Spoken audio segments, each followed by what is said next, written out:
કહેવાય છે ને કે માણસમાં લાલચ બુરી બલા છે અને એકના ડબલની લાલચમાં લાખો રૂપિયા ખોવાનો વખત આવ્યો। ધ્રાંગધ્રાના મેથાણ ગામે મહિલાઓને ટાર્ગેટ બનાવીને અંદાજે 1 કરોડનું કૌભાંડ।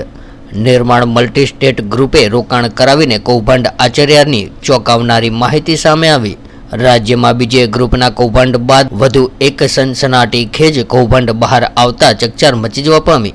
ધ્રાંગધ્રા તાલુકાના એક જ ગામની 100 થી વધુ મહિલાઓ શિકાર બની।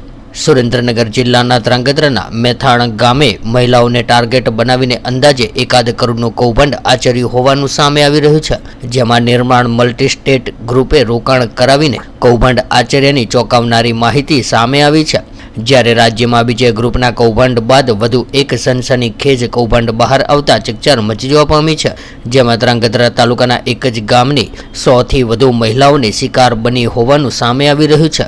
ત્યારે ગુજરાત રાજ્યમાં બીજે ગ્રુપના કૌભાંડ બાદ વધુ એક સનસનીખેજ કૌભાંડ બહાર આવતા ચકચાર મચી જવા પામી છે, જેમાં નિર્માણ મલ્ટી સ્ટેટ ગ્રુપે ગામડાઓની મહિલાઓને 6 વર્ષ માટે મહિને રૂપિયા 12,000નું રોકાણ કરાવી કૌભાંડ આચર્યાની ચોંકાવનારી માહિતી સામે આવી છે, જેમાં ધ્રાંગધ્રા તાલુકાના મેથાણ ગામની 100 જેટલી મહિલાઓ શિકાર બનાવી એક જ ગામમાંથી રૂપિયા 1 કરોડનું મસ્ત મોટું કૌભાંડ આચર્યું હોવાનું સનસનીખેજ વિગતો સામે આવી છે, જેમાં મહિલાઓ પાસેથી દર વર્ષે 12,000 લેખે 6 વર્ષના 72,000 રોકડા અને રૂપિયા 1,000 વીમાના મળીને કુલ 73,000નું રોકાણ કરી એમ 6 વર્ષ પછી 98,000 પાછા આપવાનો વાયદો કર્યો હતો અને એ માટે એજન્ટો રોકીને ગુજરાતભરમાં એમની શાખાઓ હોવાની સાથે ધ્રાંગધ્રામાં પણ એમની ઓફિસ હોવાનું જણાવીને મસમોટું કૌભાંડ આચરવામાં આવ્યું હતું અને આ સ્કીમને 6 વર્ષ વીત્યા બાદ રોકાણકારો મહિલાઓ એમના રૂપિયા 98,000 પાછા લેવા જતા એમની ધ્રાંગધ્રા ઓફિસે તાળું હોવાથી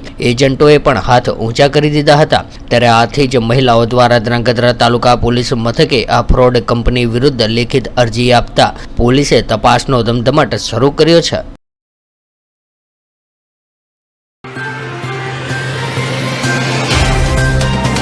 तो व्हाट्सएप, ट्विटर, फेसबुक, इंस्टा जहाँ भी आपका अकाउंट है, इसे शेयर बटन के द्वारा वहाँ पर शेयर करें।